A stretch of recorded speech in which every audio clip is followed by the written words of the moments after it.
It's been raining quite a bit across various regions of South Africa. And some people are probably wondering, what does all of this mean for the agricultural sector? Because for summer grains and oilseeds, we are late in the season now. Some areas, in fact, those that planted early in terms of soybeans and sunflower, they've already started harvesting. So when it's raining around this time, we start worry about the quality of the crop. But I would say we are not yet there at that particular time. But a point about the timing of rainfall first. Ideally, you want to receive rains in South Africa from October all the way through perhaps to around mid to end of March for summer grains and oilseeds in order to grow optimally and have a higher chance of getting the optimal and the better yields. The reason for that is because the season in the eastern regions of South Africa usually start from mid-October all the way to mid-November, then in the western regions of the country from mid-November all the way to around mid-December, and sometimes even to the end of December. This time around, for the 2025-26 production season, we planted on time in most areas of South Africa. And now, ideally, then you would have liked the rain to stop from around end of March so that it doesn't rain all the way to now, towards the end of April. Last year, we did get again a longer rainfall period, but the season last year was late by roughly a month and a couple of days. And it rained all the way to the end of April. And in fact, there was an intense rain towards the end of April to an extent that we started at that time to complain about the crop quality.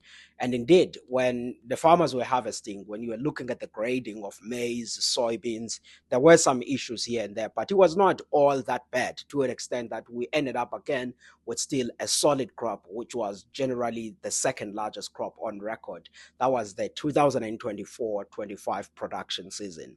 Now we are entering the harvesting period for the 2025-26 production season, and South Africa is expecting a record harvest in maize, soybeans, and a number of some of the crops. So this is one of the excellent seasons, according to the numbers that we received from the crop estimate committee.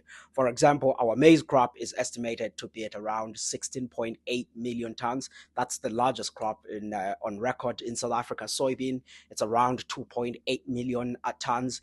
And all of these means that, of course, we will remain the net exporter of these major grains. And they are coming at a time where we also still have ample stocks from the previous season.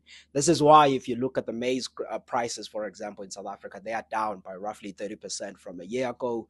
Soybeans are down by roughly 12 to 15% from a year ago. And I think we will continue then on that path for some time in the coming months as the harvesting gains momentum.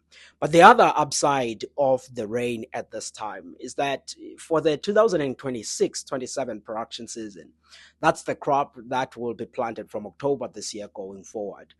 There are a lot of risks ahead. We've been talking in some of my writing about the possibility of an El Nino and that it could be a very tough El Nino.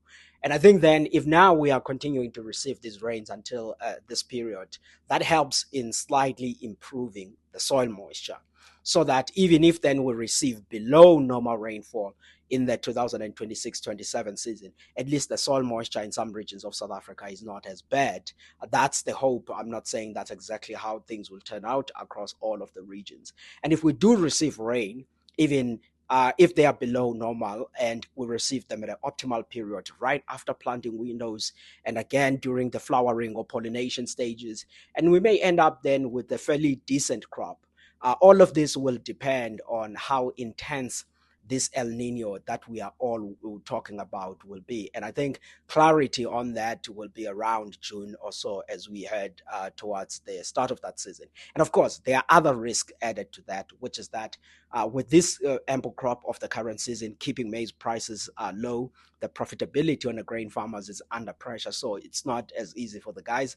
The second aspect is that they will be entering the season with very higher input costs, higher fertilizer and the fuel prices because of what we are all seeing happening in the Middle East.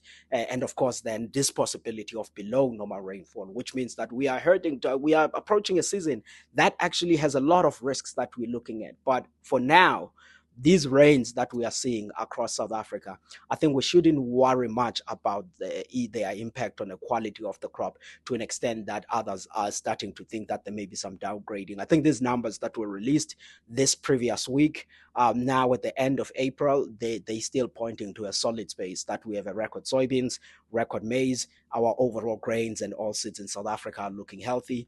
And I think let's watch to see how long then these rains continue. And of course, if it rains for longer, that will start then to be a worry in terms of the quality and on slowing their harvest. But that's not what we are seeing in the forecast. But I thought it's important just to comment about what do we think about these rains now, recording this on the 25th of April 2026, given that it's been raining this past week in many regions of South Africa. And my central message is that we shouldn't worry much, but of course, it's something that is not ideal at this time around. But there's a lot more to benefit from it, again, in terms of the soil moisture for the start of the 2026-27 season later this year.